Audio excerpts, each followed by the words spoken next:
Bienvenue dans le nouvel épisode d'Anno Rêve, le podcast des gens qui rêvent les yeux grands ouverts. Je suis Julie Simoniti et si vous me rencontrez ici, il y a 8 mois, j'ai créé mon entreprise. Parce que je suis obsédée à l'idée de réaliser mes rêves et je suis tout autant passionnée par les histoires que les gens qui ont sauté le pas me racontent. Donc, j'ai inventé mon métier, qui s'appelle aujourd'hui coach en réalisation de rêves. J'accompagne concrètement les personnes qui le souhaitent dans leurs projets de toute nature. En gros, je suis la chef de projet tout à fait personnel de vos rêves les plus fous. Et je vais aussi donc interviewer des gens via ce podcast qui ont réalisé leurs rêves, quels qu'ils soient, qu'importe le domaine.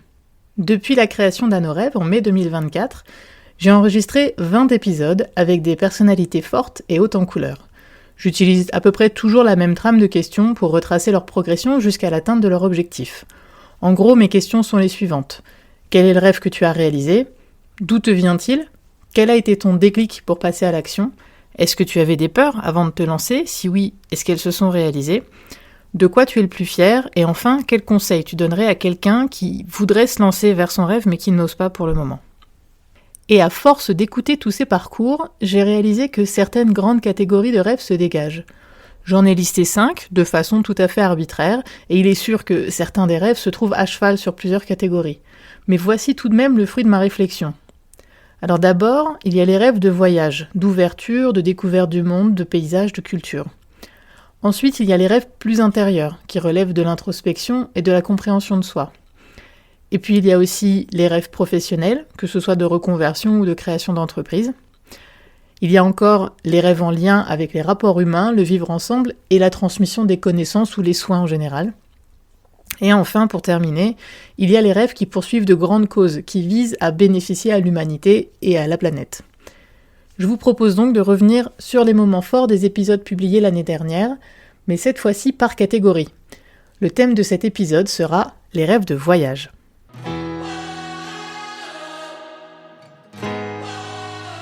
Au programme, je vais vous représenter, ou vous présenter tout court si vous ne les connaissez pas encore, mes invités qui m'ont raconté leurs rêves de voyage, c'est-à-dire Jules Ries, Gaël Wagner, Romain Alté et Marine Elfer. Enfin, je vais surtout les laisser se présenter eux-mêmes, car les voici. Moi je m'appelle Jules Ries, j'ai 27 ans, je suis originaire de Metz, et le rêve que j'ai réalisé et que je vais aussi continuer à faire perdurer, c'est un tour du monde du sport et du partage, dans lequel je me suis lancé en septembre dernier, au départ de Metz. Donc pour vous expliquer, un tour du monde hybride, donc une partie à vélo, de Metz jusqu'à Gibraltar, une partie en bateau-stop pour traverser l'Atlantique, et une partie en bus et autostop en Amérique du Sud. Le fil rouge, c'était le sport, donc tester un maximum de disciplines tout au long de mon trajet, dans les pays que j'ai traversés. Donc j'ai pu tester de la pelote basque en Espagne, du terreau qui est une sorte de pétanque en Colombie, j'ai pu jouer avec l'équipe nationale de foot de Gibraltar, et j'en ai fait comme ça une trentaine tout au long de mon voyage. Et enfin, du partage parce que l'objectif c'était de rencontrer un maximum de personnes, dormir chez l'habitant et de vivre des moments privilégiés avec les locaux dans les pays que je traversais. Moi c'est Gaëlle, je viens d'avoir 30 ans là et récemment. Comment je peux raconter mon parcours ? En fait, on va dire j'ai un parcours un peu atypique typique et atypique. J'ai fait mes études, j'ai eu mon bac plus 5 en management international et à un moment donné je me suis dit mais qu'est-ce que je suis en train de faire ? Ça va pas du tout. Enfin je le savais très bien mais je continuais, tête baissée. Et j'ai eu une première expérience de voyage entre mes 2 années de master où je suis partie donc faire un voyage humanitaire en Asie. J'ai vécu 1 mois dans un monastère bouddhiste au Népal. Wow. J'ai travaillé avec des enfants handicapés en Inde et je me suis occupée de la conservation des tortues au Sri Lanka. Et ça a été le premier déclic où j'étais en train de me dire mais qu'est-ce que je suis en train de... Je dis pas que le voyage c'était ma vie, mais en tout cas j'avais pris conscience que j'étais pas là où je devais être, ou pas à ma place. En fait, on va dire mon rêve, c'est de pouvoir justement créer la vie qui est une vie intentionnelle. Et en fait là je suis en train de pouvoir me créer l'aspect financier par une pratique qui me plaît, qui est l'écriture, de pouvoir aider les gens à porter leur voix sur LinkedIn, à se lancer sur LinkedIn. Et à côté, j'ai envie de développer tout mon côté voyage, créatif, d'expérience et de me lancer dans la vidéo aussi et de pouvoir transmettre mes messages, cette fois-ci en vidéo et pas seulement à l'écrit, avec mes voyages. Et donc, mon rêve, c'est de pouvoir transmettre à plus grande échelle et donc de me développer sur YouTube, de me développer un peu sur d'autres réseaux et de pouvoir vivre de la transmission de mes voyages et des rencontres que je peux faire. Donc c'est ça le but ultime, c'est finalement pouvoir financer ta vie de rêve. C'est ça. Alors, je suis Romain Alté et j'ai une entreprise de conseil en voyage. Qui s'appelle Le Temps du Rêve. Incroyable. Eh oui, on était fait pour se rencontrer, disons. Exactement. Donc, pour présenter un peu mon entreprise, l'idée c'est... Je suis parti du constat que j'adorais voyager. Voilà, j'expliquerai un peu d'où me vient cette passion du voyage, mais j'adore voyager. Et à chaque fois que je voyageais, je rencontrais des gens qui me disaient « Ah, t'as de la chance de voyager, j'aimerais bien voyager, j'aimerais bien... » Et ma question c'était « Mais pourquoi ces personnes-là ne franchissent pas le pas ?» Voilà. Donc à un moment donné, je me suis dit « Peut-être que je vais pouvoir accompagner les personnes qui ont des rêves de voyage dans l'organisation, dans la dédramatisation, parce que souvent les personnes disent à l'étranger, j'ai peur de pas parler anglais, de pas me faire comprendre, etc. machin. » Donc j'essaye avec mon entreprise de organiser au mieux le voyage des personnes selon leur centre d'intérêt, selon leur budget aussi. Souvent le budget ça revient comme étant un frein. Selon aussi avec qui ces personnes-là partent.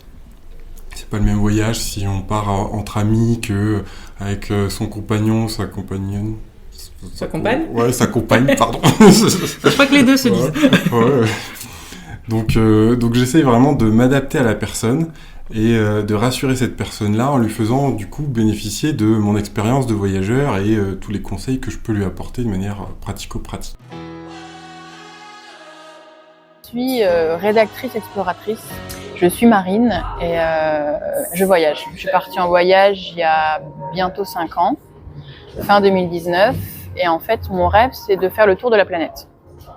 Je dis planète parce qu'en fait, tour du monde, je sais que je n'irai pas partout dans le monde. Donc en fait, je dis plutôt planète, je voudrais faire un tour de la circonférence. Et je suis partie pour 1 an à la base.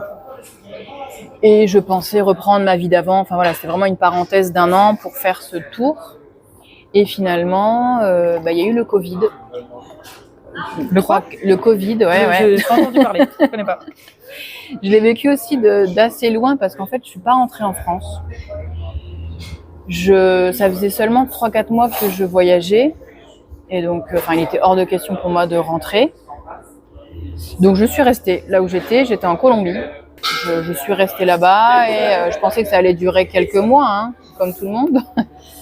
Et finalement, non, ça a duré plus longtemps. Et en fait, après, je suis restée en Colombie parce que j'ai adoré la Colombie, parce que j'ai appris à danser, la salsa. Et finalement, je suis restée 2 ans en Colombie. Donc, le voyage s'est étendu.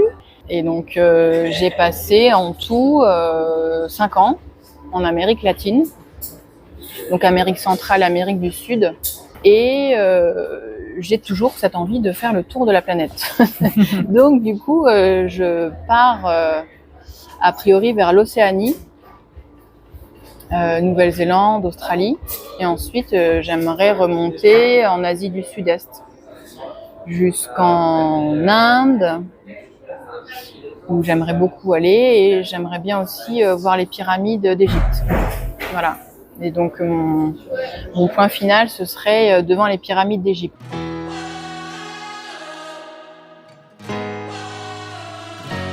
Maintenant que vous savez qui sont nos 4 grands voyageurs, il est temps pour eux de nous expliquer d'où leur venait ce rêve et quel a été le déclic qui les a poussés à le réaliser.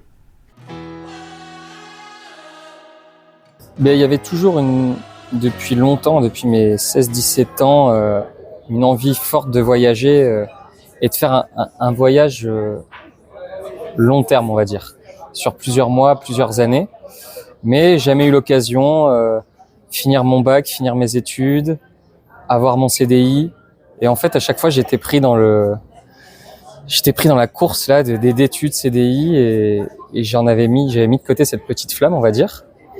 Et puis là, après avoir travaillé 3 ans et le Covid aussi qui m'a fait pas mal réfléchir, le déclic, il n'y a pas eu une journée où c'était un grand déclic parce que ça dormait en moi, mais c'est certainement une fois où j'allais au travail au Luxembourg où j'avais au lieu d'1 heure de trajet peut-être 2 heures à cause des bouchons et que je faisais un petit bilan et je me dis non, là tu t'écoutes pas à ce que tu as au fond de toi, au fond de tes tripes. Et tu peux pas te mentir à toi-même aussi longtemps, même si le travail était intéressant. Il faut que tu ailles au bout de ce projet, de ce truc qui t'anime, quoi.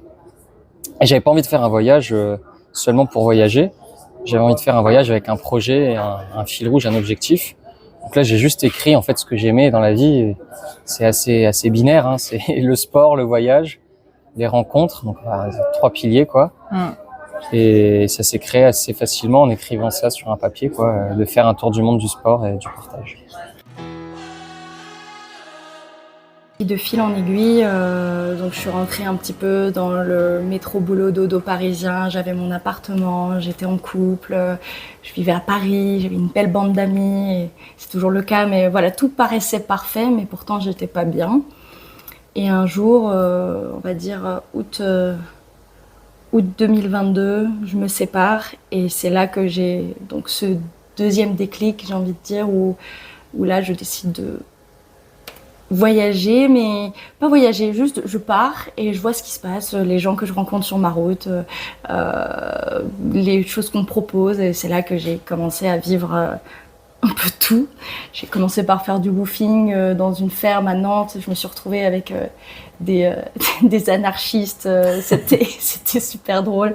Ensuite, j'ai planté des aloe vera à Ibiza avec une amie qui avait une amie là-bas. Enfin bref.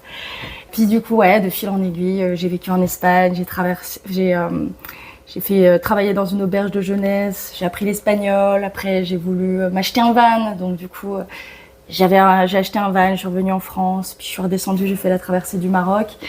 Et en fait, c'est là que j'ai eu, on va dire, un dernier déclic. Enfin, mon troisième déclic où je voyageais, c'était cool. Je faisais beaucoup d'introspection. J'avais fait l'atelier d'Ulysse à ce moment-là, d'introspection, donc il y a 1 an. Et, Ulysse Lubin. Ouais, Ulysse Lubin. Quelqu'un que je suis en fait depuis 4 ans maintenant, je pense, de loin, de près, ça dépend des périodes. Et en fait, j'ai toujours été admirative de la façon dont il documentait sa vie. Et tout tournait autour de ça, en fait. Il a créé la vie qui l'inspirait. Et donc, moi, j'ai jamais documenté mes voyages, mais c'était quelque chose que j'ai voulu faire, mais j'avais peur. Et à un moment donné, je me suis dit, j'étais au Maroc, donc j'avais fait plein de belles expériences, de marcher dans le désert, vivre avec des nomades. J'ai fait une école d'arts martiaux, j'ai aussi fait une cagnotte pour un refuge animalier pour pouvoir refaire toute la clôture. Donc je me suis engagée dans plein de choses. Et à un moment donné, je me suis dit, mais qu'est-ce que je fais moi de ma vie en fait? Je suis en train de voyager, j'erre, mais je fais rien de concret en fait. C'est très beau de voyager, j'ai rencontré plein de gens magnifiques, mais je me suis posé la question de qu'est-ce que je fais de moi? Et à l'époque, donc j'avais un petit emploi alimentaire d'assistante commerciale qui me permettait de travailler à distance quand je veux, voilà. Et en fait, je me suis dit, je rentre en France et là, je vais me poser et je vais vraiment réfléchir à ce que je veux faire.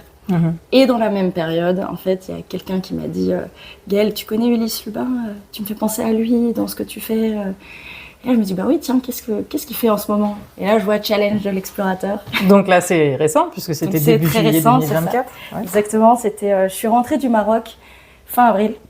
Et on va dire que ça allait faire 2 ans que j'étais en mouvement en août. Et que j'étais un peu nomade, on va dire.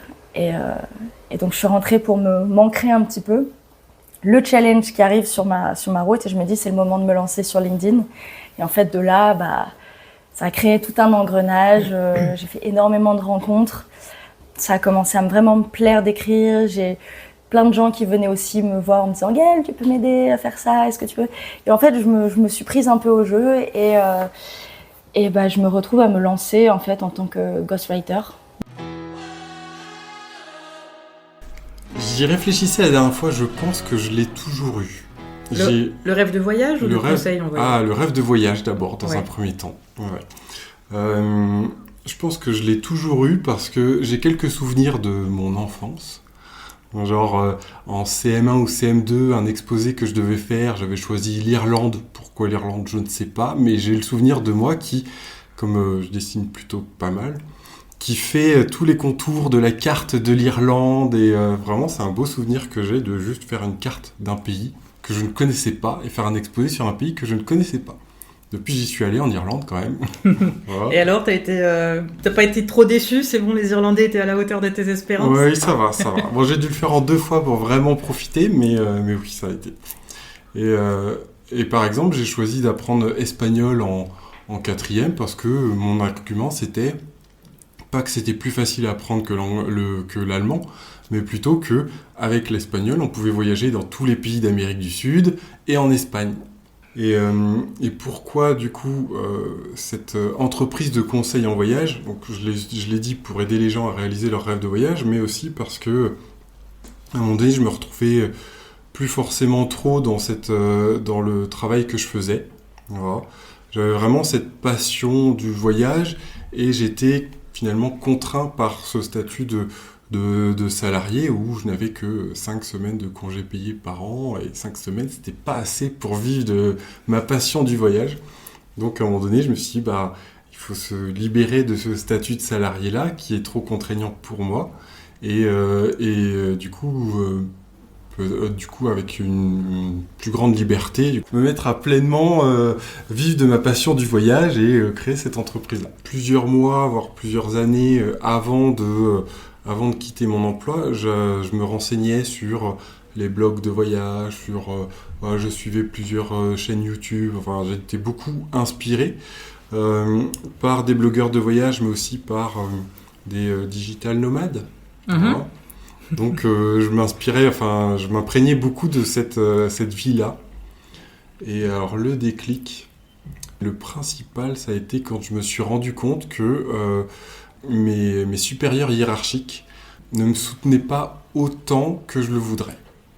C'est-à-dire que j'ai travaillé dans l'animation, et pour moi l'animation avec un grand A, c'est un beau métier. On est censé faire naître des étoiles dans les yeux des enfants quand on fait de l'animation. Et mes supérieurs hiérarchiques me disaient, oui, mais Romain, il faut que tu fasses le deuil de l'animation telle que tu l'as connue, parce que l'animation, c'est plus comme ça aujourd'hui. Et ça a été un choc pour moi. Je lui ai répondu texto, le jour où je devrais faire le deuil de l'animation, j'arrêterai l'animation. Logique. Voilà, c'est ça. Bon, j'ai pas réellement arrêté l'animation, mais j'ai bifurqué. Et donc ça, c'est le premier déclic? Oui. Il y en a eu d'autres ou c'est vraiment ce qui te... Non, le deuxième, ça a été peut-être un peu le décès de mon grand-père, où sur son lit de mort, il a enfin compris mes aspirations et il m'a en quelque sorte donné son aval, ou sa bénédiction peut-être, pour me lancer à fond dans le voyage, quoi. Donc voilà, alors qu'il m'a jamais compris de son vivant. Je l'ai depuis très longtemps. En fait, c'est toujours resté. Et c'était vraiment quelque chose d'hyper profond et quelque chose qu'il fallait que je fasse. Sans vraiment comprendre pourquoi. Et donc tu sais pas d'où ça devient? Et donc en fait, j'ai compris après être partie.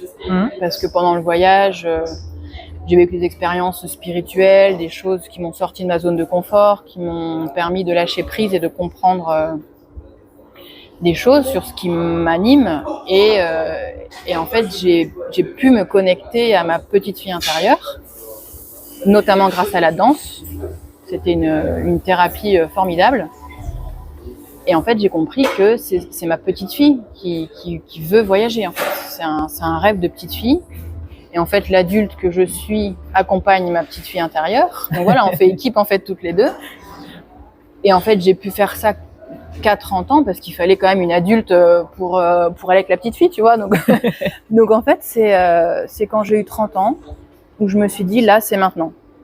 Là, en fait, t'es assez adulte pour partir et t'es encore assez proche aussi de l'enfance, de l'adolescence pour pour pouvoir vivre ce rêve.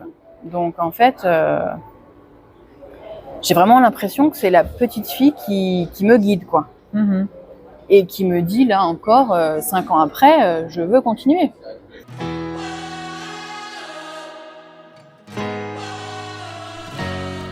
Comme vous venez de l'entendre, les origines des rêves de ces grands voyageurs sont très variées et toutes très inspirantes à mon idée. Maintenant, il y a une question qui me taraude et que je me pose très souvent et que je pose à énormément de gens, c'est quand on se lance vers son rêve, est-ce qu'on a des peurs ? Et surtout, est-ce qu'elles se réalisent une fois qu'on s'est mis en marche vers son rêve ? Ah oui, plein. Lesquels ? Alors, déjà le vélo, tout simplement. Commençons par là. J'ai jamais trop fait de vélo longue distance. J'adore le sport, je suis sportif, mais c'est vrai que la logistique du vélo et le vélo me faisait peur. Est-ce que j'allais me blesser ? Est-ce que j'allais tenir la route ? Parce que c'était quand même 3500 km jusqu'à Gibraltar. Comment j'allais me loger ? Est-ce que les gens vont accepter que je dorme chez eux ? Est-ce que quand je vais camper sauvagement, ça va bien se passer ? Je vais pas me faire attaquer ? Parce qu'en fait, t'es parti en ayant juste ton itinéraire, mais aucune idée de l'hébergement Voilà. ou des étapes. Et encore, l'idée de l'itinéraire, c'est un grand mot. J'avais l'étape finale où je voulais aller. C'était Gibraltar, parce que je sais que de là-bas, on pouvait prendre des bateaux qui allaient aux Canaries et après qui traversaient l'Atlantique. Mhm. J'avais des points stratégiques, on va dire. J'avais 4-5 endroits où je voulais aller. Et après, c'était vraiment du freestyle, quoi. J'avais le jeu de paume à Fontainebleau. Après, je voulais longer la côte du Portugal, ce que j'avais jamais fait. Mhm. Donc Lisbonne, Porto. Et après, c'était en fonction des rencontres, des sports, de mon état de forme, de Komoot, donc qui est l'application que j'utilisais, qui m'emmenait, qui me faisait des itinéraires. Mhm. C'était un peu au jour le jour, quoi. Donc oui, donc pour revenir à ta question des peurs, j'avais plein de peurs à tout niveau, hein. Et pourtant, t'es parti quand même. Bah oui, parce que je sais que ça vaut le coup. Au final, je sais qu'une fois qu'on est lancé, et d'ailleurs toutes les histoires les bonnes histoires, les bons souvenirs que je retiens, c'est aussi les moments de galère ou les moments où j'ai pu aussi avoir peur, mais que j'ai dépassé ça, quoi. Mm. Les premières nuits à camper sauvagement, je l'avais déjà fait dans des endroits très sauvages ou avec des amis, mais seul camper dans des endroits pas loin de la ville, avec du passage, avec du bruit, avec plein de choses, c'était différent, quoi. J'avais peur le soir même que je faisais ça, ou les différents soirs que je l'ai fait, j'avais peur. Ouais. J'avais mon Opinel dans la tente ouvert, même si ça servait pas à grand chose, mais On a tous fait ça. voilà. On se fait des craintes tout seul, hein, c'est le cerveau, parce que j'entendais des bruits, des chiens, des personnes qui criaient, on se fait vite des films que les personnes là vont venir nous dépouiller ou quoi, et au final, je touche du bois, il s'est rien passé, mais Donc finalement, aucune de tes peurs s'est réalisée. Tu t'es pas fait agresser, tu t'es pas retrouvé... je me suis pas fait agresser. Par contre, j'avais la peur du mal de mer et que la navigation soit difficile pour moi vu que j'avais jamais navigué. Bon, ça c'est bien réalisé. Là, il y a pas de doute. Mais bon, j'ai fait avec, quoi. Je savais pas combien. En fait, le plus dur, c'était de pas savoir combien de temps ça allait durer. La traversée ou le mal de mer ? Un peu les deux. La traversée, j'avais quand même une idée. Le mal de mer, le premier jour, ça dure. Le deuxième, je suis allongé encore. Je me dis, mais combien de temps ça va durer ? Je peux pas traverser comme ça tout le long, quoi. Et heureusement, au bout de 72 heures, ça s'est un peu apaisé, on va dire. Et donc ça s'est géré après. Alors du coup, même si c'est tout neuf, est-ce que tu as justement des peurs spécifiques que tu ressens par rapport à la création de ton activité, à sa définition ? Oh oui, j'ai tellement de peurs. J'ai des peurs de...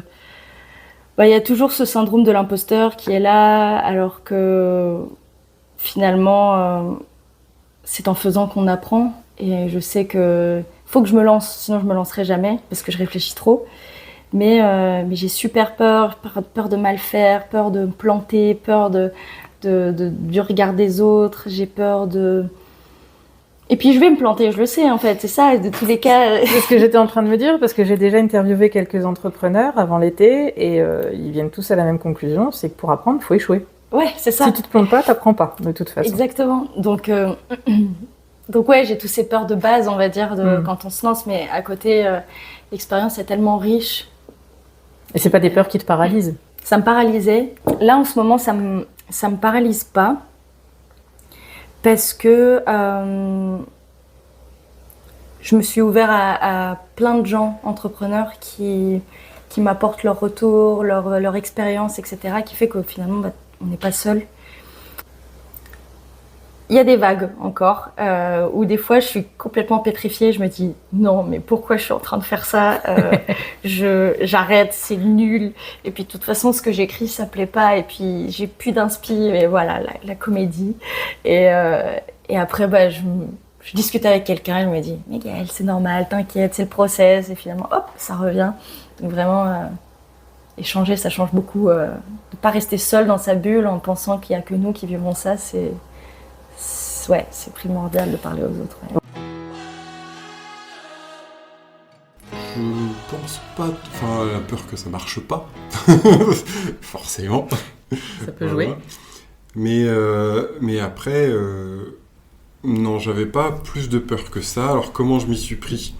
J'ai pas sauté dans le vide comme ça, sans filet de sécurité, on va dire. J'ai fait une demande de rupture conventionnelle auprès de mon employeur. Voilà. Parce qu'avec ça, je savais que je pourrais avoir droit au chômage. Et donc, j'avais finalement 2 ans d'allocation chômage pour travailler à 100% sur le développement et la création de mon entreprise. Voilà. Et puis après, normalement, ça a marché. Voilà. Donc voilà comment je m'y suis pris. Et après, même si je suis très branché développement personnel et que j'aime m'auto-éduquer et apprendre de nouvelles choses par moi-même, je savais que je pouvais pas devenir chef d'entreprise du jour au lendemain. Donc c'est un de mes anciens collègues qui m'a parlé d'un organisme, je sais pas si je peux dire le nom du coup. que je connais peut-être. Oui, que tu connais, oui. Voilà. Donc c'est le BGE. C'est un de mes anciens collègues qui m'a parlé du BGE et qui m'a dit va voir, ils aident les créateurs d'entreprises et tout, machin. Donc je suis allé les voir et j'ai bénéficié dans un premier temps, pas mal de micro-formations sur comment y voir plus clair, sur quel statut choisir, sur la comptabilité, la communication, tout ça. Et après, ils ont un organisme de formation qui propose pas mal de formations aussi, donc j'en ai profité aussi de ces formations-là, des formations de 2, 3 ou 4 jours, qui m'ont permis de créer moi-même mon site internet, qui m'ont permis de développer mes compétences de chef d'entreprise. D'accord, mais tu as un côté quand même très autodidacte, quoi. Tu t'es pas dit je vais monter ma boîte et faire les choses. Tu es quand même dans l'idée de faire toi-même. Oui, ouais. Bah, surtout que je partais pas avec un gros capital non plus, donc il valait mieux que je fasse tout ou le maximum de choses moi-même. Mmh. Alors tu disais que tu avais peur que ça marche pas. Oui. Est-ce que ça s'est réalisé ? Pour tout dire, la fin de mes 2 années de chômage correspondait avec le début du Covid. Voilà. Timing parfait, hein, je pense. Donc en fait, ce qui s'est passé, c'est que du coup, avec les confinements divers, les gens ne voyageaient plus. Mmh. Les gens ne voyageaient plus et j'avais plus de chômage. Donc j'ai dû me diversifier et rebondir. Voilà, en attendant que les gens se remettent à voyager. Oui, je pense que c'était la peur de l'inconnu. Et Que tu imaginais être comment l'inconnu pour qu'il te fasse peur ? Et ben en fait, je n'arrivais pas à l'imaginer. Enfin, tu vois, j'arrivais pas du tout à me projeter de l'autre côté de l'Atlantique et à me dire mais comment c'est au Mexique en fait, enfin, tu vois, est-ce que là-bas il y a des endroits pour dormir, est-ce que je vais trouver facilement, enfin en fait c'était un monde qui m'était complètement inconnu parce que j'avais voyagé mais pas de cette façon-là, pas avec un sac à dos et en auberge jeunesse. C'était j'ai vécu à l'étranger, je suis partie en voyage entre guillemets en vacances où c'était organisé, tout était planifié. C'est la première fois que je partais sans prévoir. Et donc je me suis dit mais comment ça va se passer ? En fait, je n'arrivais pas à m'imaginer quoi. Mmh. Et donc c'était un peu cette peur-là de pas pouvoir planifier. Ah oui. Enfin, de pas savoir. C'est de l'inconnu, mais l'imprévu aussi. Oui, voilà, c'est ça. Peut-être cette peur-là de me jeter dans l'imprévu et l'inconnu, quoi. Mmh. Et c'est drôle parce qu'en fait, dès que je suis arrivée au Mexique, dans une auberge, je me suis dit, bon, ok, en fait, là, ça va, je visualise, je peux m'imaginer, et là, je peux commencer à me projeter et justement à ne plus avoir cette peur de l'inconnu, parce que là, maintenant, je commence à connaître, quoi, et je pige le truc, et en fait, ça va. Je vais me laisser aller, quoi. Alors, je dis pas que c'était facile au début, mais franchement, ça s'est fait relativement naturellement, quoi. Oui, quand c'est devenu concret, finalement, c'était palpable et c'était facile à gérer, quoi. Complètement. C'était pas, Ouais. Et puis en fait, ça s'est hyper bien déroulé. Enfin, j'ai rencontré plein de monde sur la route. J'ai fait plein de rencontres et en fait, c'était tout le temps facile de trouver un logement, de prendre le bus. Franchement, je pense que j'ai eu aucune galère. Enfin, en tout cas, pas de grosse galère pendant le voyage parce que tout m'a paru tellement facile.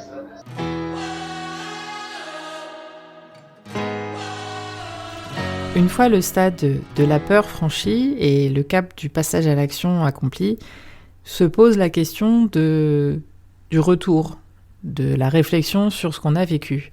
Et alors, j'ai voulu savoir de quoi mes invités étaient le plus fiers dans leur parcours. Moi, je suis le plus fier de m'être lancé dans des choses qui me faisaient peur, que j'avais pas d'expérience et d'avoir relevé le défi avec moi-même, en fait. C'était un défi. Ça aurait été ok aussi si j'avais pas fait cette traversée de l'Atlantique, si j'avais vu que c'était pas pour moi. J'aurais pu abandonner. J'aurais été content de m'être juste lancé et d'avoir vu que c'était pas pour moi.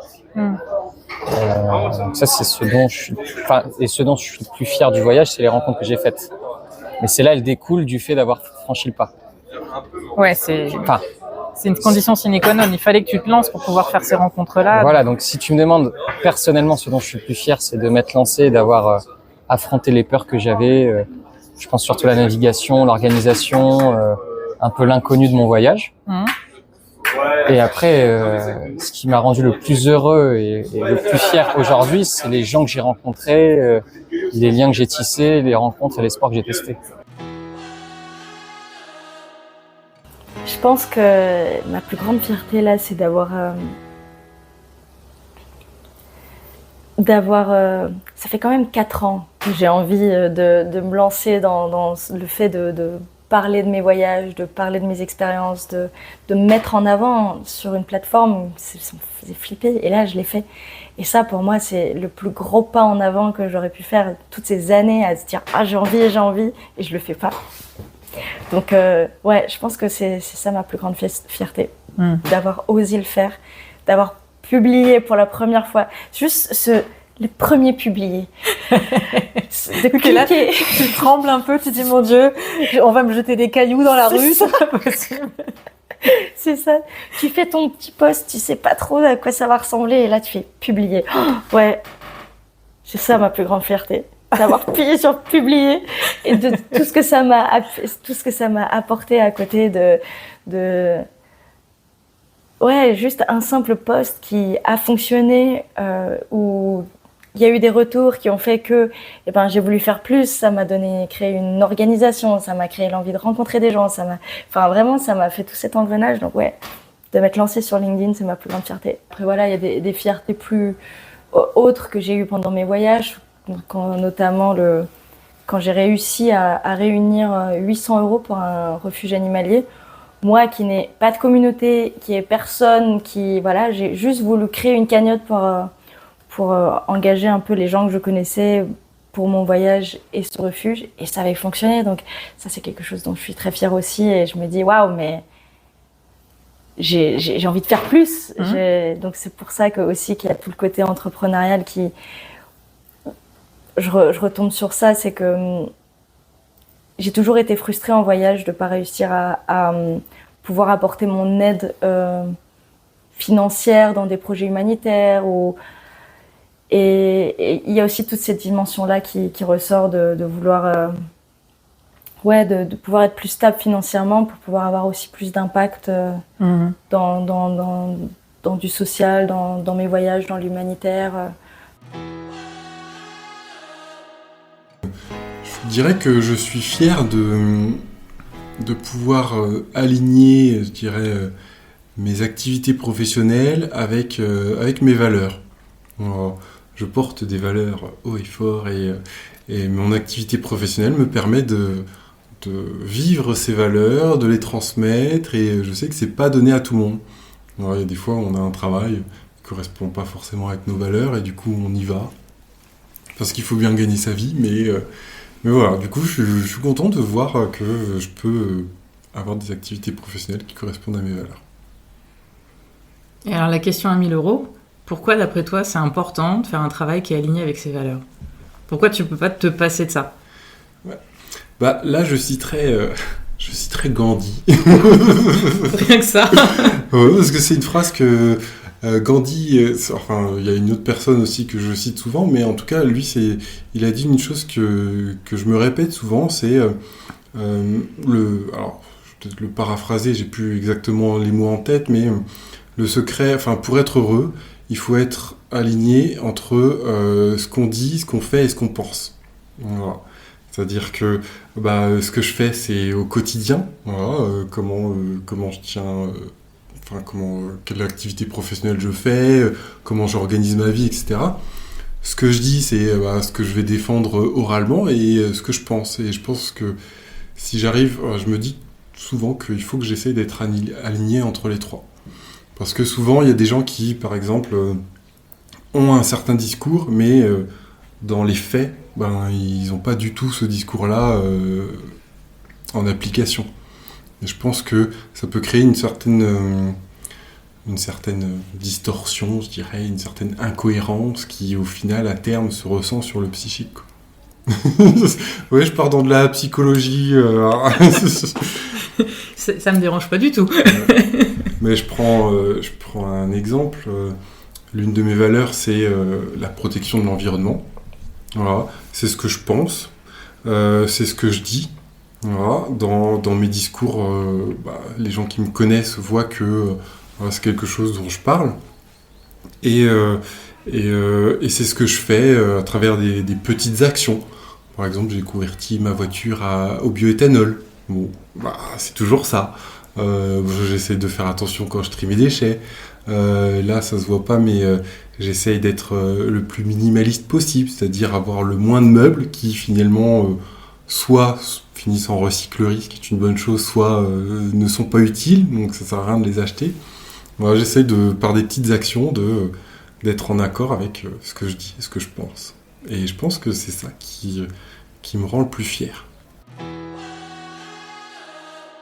Alors je pense que je suis fière d'aller jusqu'au bout de ce rêve. Et plusieurs fois on m'a dit mais t'as toujours envie de partir, t'as encore ce truc-là qui t'anime. Et en fait oui. Et je pense que si je peux continuer à vivre ce rêve, c'est parce que je m'écoute moi et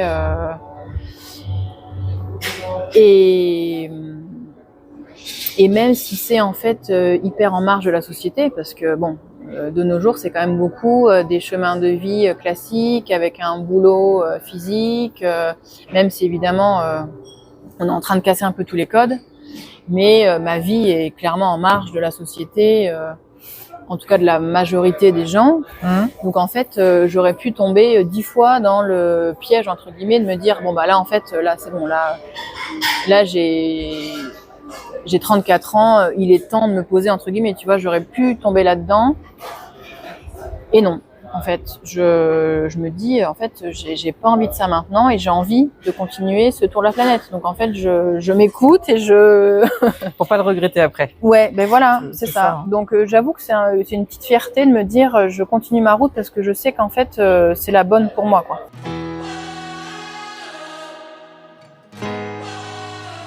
La dernière question que je pose à mes invités, et dont j'attends toujours impatiemment la réponse, est « Quel conseil donnerais-tu à quelqu'un qui aimerait se lancer à la poursuite de son rêve, mais n'ose pas sauter le pas ?» Eux qui ont déjà expérimenté le frisson de la découverte et du saut dans l'inconnu sont les plus susceptibles d'être pertinents sur le sujet. Déjà, de se faire confiance. Alors comment on fait ça ? C'est apprendre à se connaître. Je pense que c'est une quête infinie qu'on ne pourra pas finir toute notre vie, mais bien connaître là où on est à l'aise là où on a des peurs, là on est moins à l'aise. Et avec tout ça, moi je l'ai mis à l'écrit, mais on peut le faire d'une autre façon. Avec tout ça, en se connaissant ce qui nous anime, ce qui nous passionne ou ce qui nous attire, en fait on peut avoir une image assez complète de ce qui pourrait nous convenir. Et après, c'est vraiment se lancer, se faire confiance et franchir le pas, se donner une deadline en fait. Moi, ce qui m'a vraiment marqué, c'est que je me suis mis dos au mur tout seul pour pouvoir faire ce projet. Sinon, je serais resté dans mon confort et mon CDI. J'ai quitté mon CDI en me disant maintenant que je l'ai quitté, je suis obligé de réaliser ça. Je vais pas rester à rien faire. Je monte ce projet, quoi. Je voyais que sinon je serais resté un petit peu dans mon confort. Je serais resté plusieurs mois, voire années comme ça, et peut-être avec des regrets. Et là, moi, ma façon de me mettre au défi, c'est de se mettre une deadline, quoi, ou une obligation, comme vous voulez, pour se faire. Et même si ça fait un peu bateau, mais vraiment se faire confiance. Il faut se faire confiance, pas pour tout ce qu'on va faire, mais juste pour se lancer. Et après, ça roule.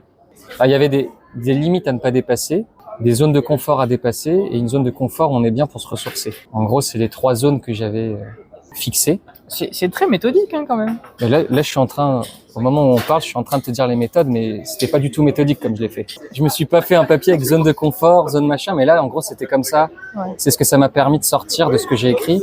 Moi, ma limite, c'était d'aller dans des zones, pas d'aller dans des zones de guerre ou des choses où vraiment où je vais chercher le danger, quoi. Je pense que ce que j'aurais aimé entendre, moi, au moment où, avant de me lancer, du coup, je pense qu'il me manquait, c'était vraiment de réaliser qu'on n'est pas seul. Et moi, je me pensais toute seule. Et c'est pour ça que j'osais pas. Je comprenais pas, je me sentais jugée. Donc en fait, le seul... Ouais, ce que j'ai envie de dire, c'est... Si t'as peur de le faire, vas-y, fais-le quand même. Et tu verras, ça va te faire connecter avec les personnes qui te correspondront. Moi, quand j'ai cliqué sur publier, je me suis dit, vas-y, c'est la mort. Je vais avoir que des retours négatifs. Et en fait, non, c'est ce premier message qui m'a permis d'avoir tout ce qui est à maintenant, tu vois. Ouais, si t'as peur, voilà, je mets sur le côté LinkedIn, mais quelqu'un qui a peur d'oser, qui a peur de se lancer, et ben, moi, ce que j'aime bien faire, c'est me dire quel est le pire scénario possible si je me lance. Et finalement, il est jamais jamais très pire ce scénario finalement. Et ose, vas-y, fais. Tu vois, en fait, arrête de réfléchir, c'est ça, arrête de réfléchir. Parce que réfléchir, ça nous scie les pieds, quoi. Dès qu'on part dans le mental, moi, je sais que à chaque fois que je voulais oser me lancer dans quelque chose, c'est le mental qui prenait le dessus sur mon cœur, tu sens que tu as envie de le faire, mais le mental a pris le dessus. Donc ouais, si je dois donner un conseil, c'est juste ne te prends pas trop la tête, juste fonce, fais-le et tu verras qu'il y aura que du positif. Et ben c'est là où je cite la deuxième personne. Rien à voir avec Gandhi, c'est Mike Horn, voilà, le célèbre explorateur, qui a dit pour se mettre en marche, il suffit d'avoir 5% des réponses à ces questions. Les 95% restants viennent en allant. Ceux qui attendent d'avoir 100% des réponses à leurs questions pour se mettre en marche restent sur place. Donc, si vous avez envie de vous lancer, lancez-vous. Oui, vous n'avez pas les réponses à toutes vos questions là, maintenant, tout de suite, mais c'est pas grave. Il suffit de commencer, et puis vous trouverez les réponses en chemin. Voilà. Donc, pas avoir peur de se lancer, parce que vous trouverez forcément les réponses à vos questions à un moment donné. Moi, je dirais d'oser. Alors après, ça semble facile à dire, mais en fait, c'est ça, quoi. Et de ne plus réfléchir finalement. De se dire, en fait, j'ai envie de faire ça, et de se poser vraiment la question, est-ce que vraiment j'ai envie? Et si oui, j'ose et j'y vais, quoi. Et je pense que si la peur est là, c'est que vraiment il y a un enjeu, quoi. Il y a un truc à faire, et c'est là que justement ce serait bien de sauter le pas, quoi, pour justement voir comment est cet inconnu, et en fait très vite il y aura plus de peur, et peut-être un conseil aussi, ce serait de s'entourer, quoi, de poser des questions à des personnes qui l'ont déjà fait et se dire qu'en fait on n'est jamais seul. Tu vois, et je pense que ne serait-ce que poser une question à quelqu'un, avoir une petite discussion, ça peut déjà débloquer plein de choses. Et ouais, demander conseil et oser. Non mais franchement, c'est ça qui revient parce que Déjà, oser poser des questions. Mais voilà, c'est ça, carrément. Et oser en fait, et oser faire ce qu'on ressent à l'intérieur, quoi, et sans écouter les jugements, les peurs des autres, et vraiment se dire est-ce que vraiment j'en ai envie, et si oui, j'y vais. Nous arrivons au terme de cet épisode et des témoignages des 4 grands voyageurs que sont Jules, Gaël, Romain et Marine. Ce que je retiens de leur partage, c'est avant tout la liberté et la recherche de sens qui les animent. Au-delà du simple tourisme, ils cherchent à rencontrer l'autre et se rencontrer eux-mêmes à travers les échanges avec d'autres cultures et à travers le mouvement. Ils sont la preuve vivante que le voyage ouvre la mentalité, crée des opportunités et permet de réaliser que la joie est partout, surtout quand on la cherche. Si vous souhaitez en savoir plus sur eux, vous pouvez aller écouter les épisodes dont j'ai tiré les extraits que vous avez écoutés. Ils sont bien sûr tous disponibles sur ma chaîne À nos rêves, sur toutes les plateformes d'écoute. Et je vous invite aussi à les découvrir sur leurs propres réseaux sociaux, sur LinkedIn, Instagram et Facebook, pour suivre leurs divers périples. Quant à moi, je vous encourage à vous abonner à ma chaîne pour ne pas rater les prochains épisodes. Et je vous remercie chaleureusement d'avoir écouté ce podcast jusqu'au bout, et je vous dis à très vite. Ciao!